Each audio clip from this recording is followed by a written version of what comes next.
What's going on, everyone? Today we got to talk about a bunch of new cards, including a super laser blast for Boba Fett. I can't believe they're doing something like that for Boba Fett. Not quite super laser blast, but we'll get to what I mean in just a moment. We have a bunch of sweet cards, some new legendaries, and some pretty sweet commons and uncommons. So let's not waste any time and dive straight into it. Starting off with the Hunter of the Haxion Brood, a 3-resource ground unit in Cunning Villainy, a 4/3 Underworld Bounty Hunter, important tags, both of them.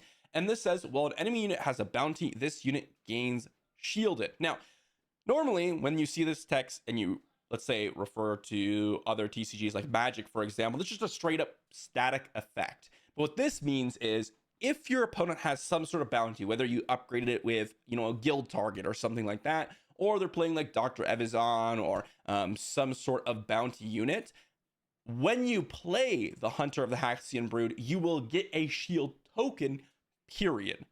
Afterwards, if your opponent doesn't have a bounty, it's not like the shield disappears. You just straight up get it when it's played. So it's a when played ability if they have a bounty. So essentially, if bounties are prevalent or you're able to put bounties on your opponent's units, this comes down as a 3-resource 4/3 shielded, and that is very powerful. Of course, it's just straight up better than Swoop Racer, which is actually played in some of the Cunning Villainy and Cunning decks that we see already. Of course, if you can't play Villainy or you're not Villainy, then Hunter the Haxion Brood's probably a little bit less exciting as a 5-resource 4/3 shielded, potentially. But if bounties are prevalent, as I mentioned, a 4/3 shielded for 3 is a very aggressively statted unit, and it just absolutely destroys a lot of the aggro decks.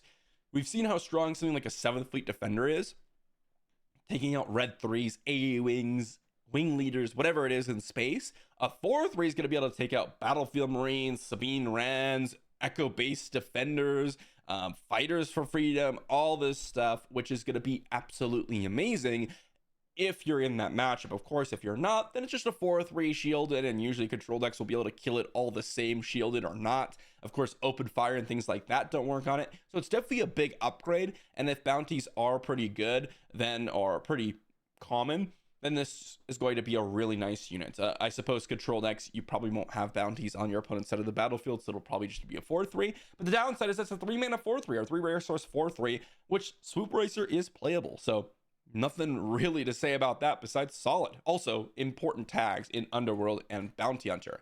Next up, we have a couple cards from the Jade Throne podcast, guys. I'll leave a link to this video down below if you want to check it out. But we have, first up, a 2-resource upgrade in Deathmark Aggression. Attached unit gains bounty, draw 2 cards.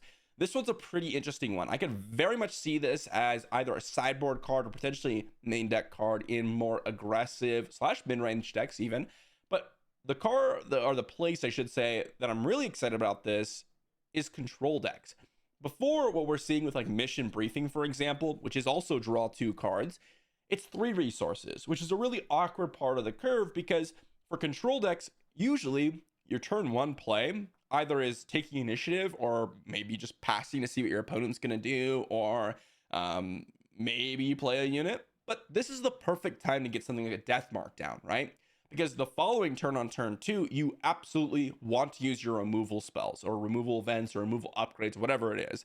Usually on turn 1, you don't even have an option to do anything besides either play a unit, and in most cases, your opponent can lane dodge so that they can get in damage anyways. For example, you go Inferno 4, and they go, I'm going to play a Battlefield Marine. Or you go Viper Probe Droid, I'm going to play an A-Wing, that type of situation. And so this is the perfect time to get a Death Mark down. It's also really good against specific aggro decks like Sabine, in which you pass, they play a unit, and then you play a Death Mark, and either they take initiative, and you don't get hit for 1 from Sabine action, or they take Sabine action, or they use Sabine action, you don't even lose initiative, and then you can follow it up with something like a Power of the Dark Side and draw 2 cards. So the fact that this comes down on turn 1 is actually decently exciting for like Vader Blue or Iden Red. There are a lot of situations where turn 1, as I mentioned, my deck doesn't really do anything.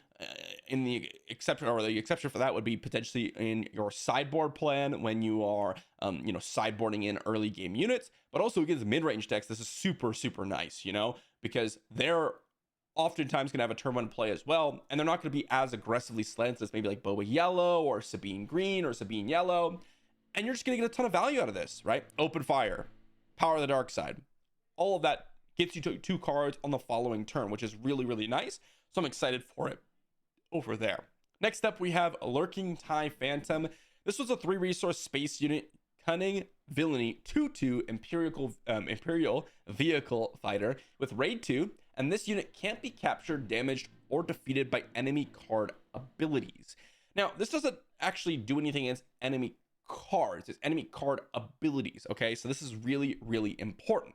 So with this, what you're going to find is if, let's say, your opponent wants to action out a crosshair or action a crosshair to kill your Lurking TIE Phantom, it just doesn't do anything, which is really, really nice. It can't be captured, which is really, really nice as well. And the only way you could really deal with this is combat, right? Because it's not defense protection like magic. It can be damaged by enemy cards, just not enemy card abilities. So for example, if you have like an X-Wing, it can still hit the TIE Phantom and kill it. But it also attacks as a 4-powered 3-resource space unit, which is really, really nice. If you look at the other options you have at 3 resources in space, usually they are 3-force, or if you're like overstatting it, right? Which is what we've seen from this second set. Like that's kind of the average stat line. And at 4 resources, 3-4s. But at 3 resources, oftentimes like a 3-2, right? Or potentially like a 3-3. That's kind of what we're looking at. I think 7th Fleet Defender, 3-2 shielded. Red 3, attacks as a 3-3. That's what we're kind of looking at. So the fact that it hits for 4 damage in space is equivalent to a lot of the more aggressively statted units on the ground, which one of the big things about space is the fact that because it's more rare to see space units, they oftentimes have a little bit less stats. And for aggressive decks, you really want space units because it allows you to do, as I mentioned earlier, lane dodging. So the fact that it has 4 power is pretty relevant. The big downside, as I mentioned earlier, is that it can just trade with an X-Wing, and that doesn't look that good to me. So we'll see if this ends up being relevant enough, or where there's enough card abilities to avoid that this becomes one of the better space units. But the important thing is, at least if you have initiative, you can trade with any space unit that you want. Let's say they play like a 3-3, like Red 3 or something like that. Then they could have killed your TIE Phantom without trading their unit back. So we'll see how powerful this is. I will say I am reasonably excited about it just because it's a 4-power auto attack space unit.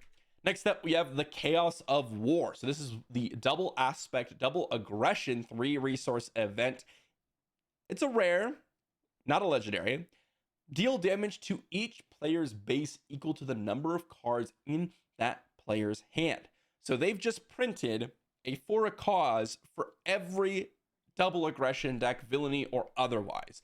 Double Red Sabine is looking like a straight up burn deck, like just straight up, you could just do some massive damage to your opponents. Of course, in certain matchups, this is going to be an absolute disgusting card. It's going to deal like 6 damage to each base. And of course, if you're playing this card, generally speaking, this is going to be way more advantaged towards yourself than your opponents, okay?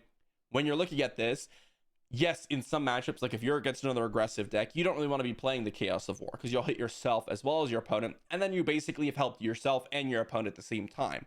But if you're in a mid-range or controlling matchup, this is going to be one of your best cards in your deck. Of course, in certain control matchups, if they ever start to draw cards, you can hit for like 5 or 6 with this, right?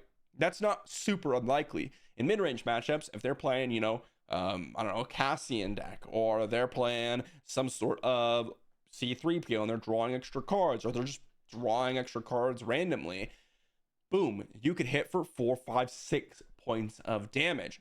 More often than not, however, I expect this to hit for 3 or 4, which is why I say for a cause for any double aspect, double aggression deck. That's what we're looking at, okay? Outside of that, I don't really expect it to do more damage, but there is a chance that it can hit for those big amounts, and it could absolutely wreck your opponent. What I will say about this card is it seems like an absolute sideboard staple. If you're not playing it main deck, you can even potentially play this for 5 in certain matchups for aggressive decks. You could see this just being one of your best cards in your deck, right? If you're in the control matchup, I would absolutely play a 5-resource for a cause in a lot of different scenarios, right?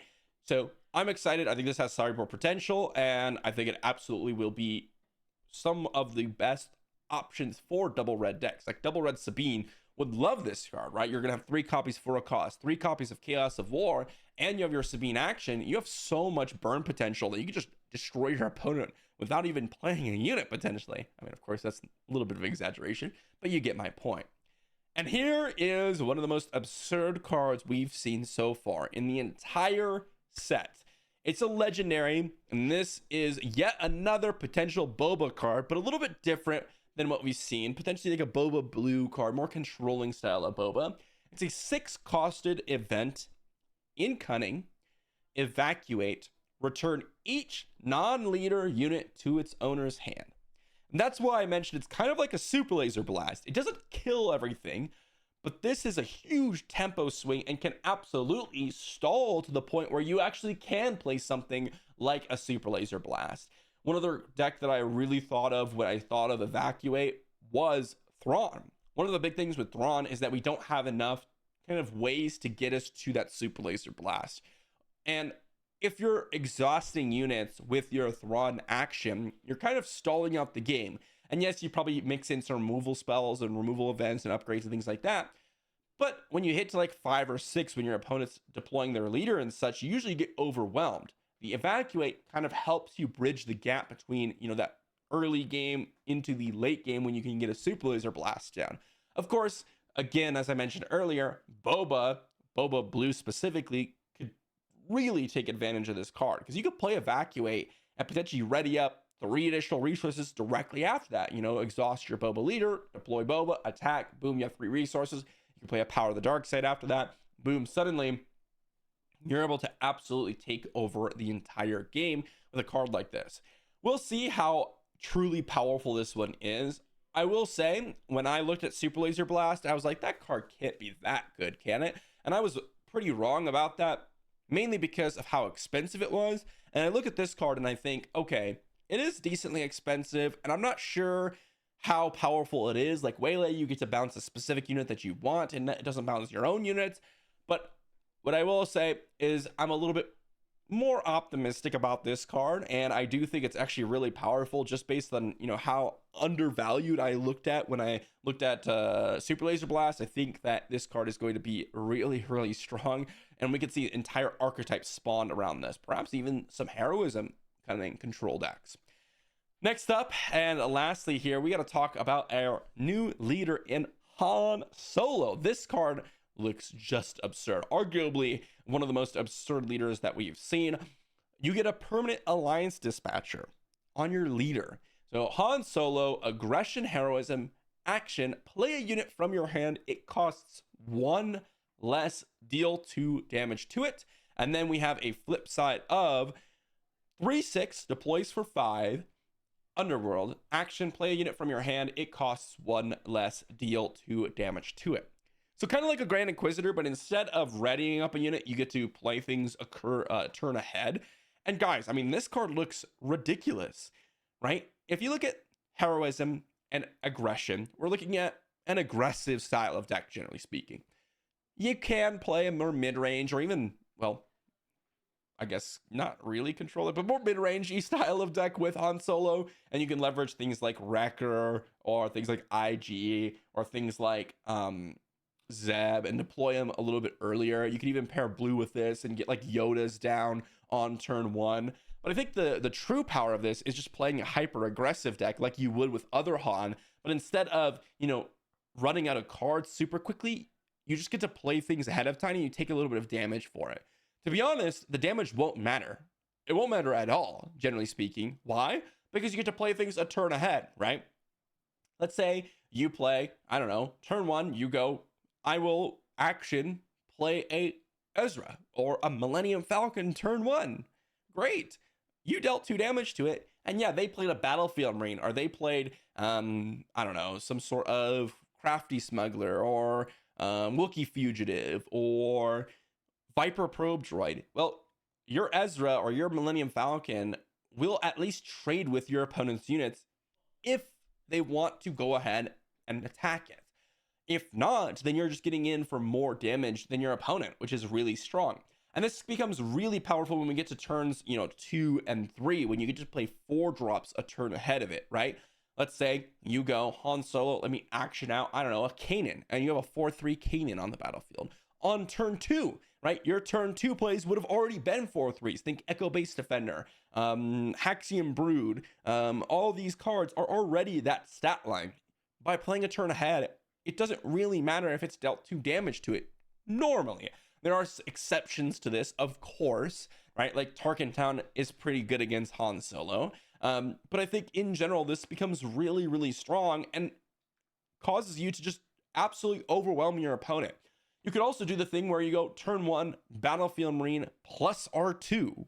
That's an absurd turn 1. And you could have done that in the other Han. But the other thing about this is, again, you would have ran out of cards very quickly. Like if you're playing Han Solo, one of the reasons why we don't really play 1-drops in the normal Han that we have right now is because you run out of cards too quickly. Like let's say you go turn 1 action Han, you have 3 cards in hand, you play, I don't know, a Battlefield Marine and R2, you suddenly have 1 card in hand. Next turn you're drawing 2, your resources 1, so now you have 2 cards in hand, and you can't even really use your action on Han anymore, because if you do, then you only have 1 card in your hand, and that's it, you're out.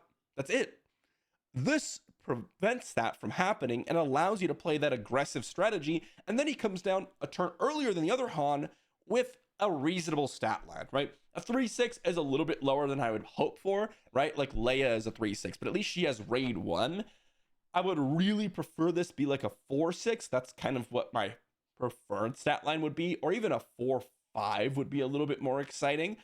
But the body isn't too bad, and you're gonna be playing a turn ahead. It is going to be excellent. Heck, I mean, you could even play like a super laser tech for 4 resources, and it instantly dies, and it's like a 4 resource resupply. So there could be like a Han Green mid-range deck where you're going, you know, turn 4 or turn 3 super laser tag. You also have resupplies and price on your heads, and you could be playing Battlefield Marines or some other random 3-drops. Heck, you could even go red 3 turn 1. I mean, that is so absurd. I think this card is going to be absolutely amazing. One of the strongest leaders that we've seen so far, at least in my opinion. But let me know what you think, guys. We've had quite a few cards revealed today. I think the card that's most exciting with the most potential is definitely Chaos of War. I think this card has some huge upside besides Han. I think that one, the leader, but we'll see what decks that spawn. But in terms of actual like card in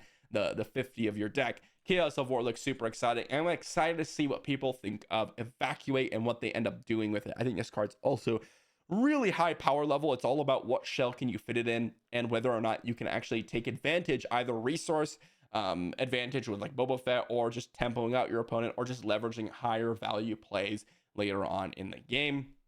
And man, Han is the leader I want to build around the most at this point. This card looks absurd. Let me know what you think in the comment section down below, guys. And we didn't even talk about this, but, and I should have mentioned this, Grit with this guy. Like, can you imagine playing like Wookiees? You know, like you play a Wookiee and it's like normally a little bit higher costed, and now you get 2 extra power with it, and it still has high toughness. Like, oh my gosh, this card looks sweet, guys. So excited for it. Let me know what you think, and I'll see you all for the next one.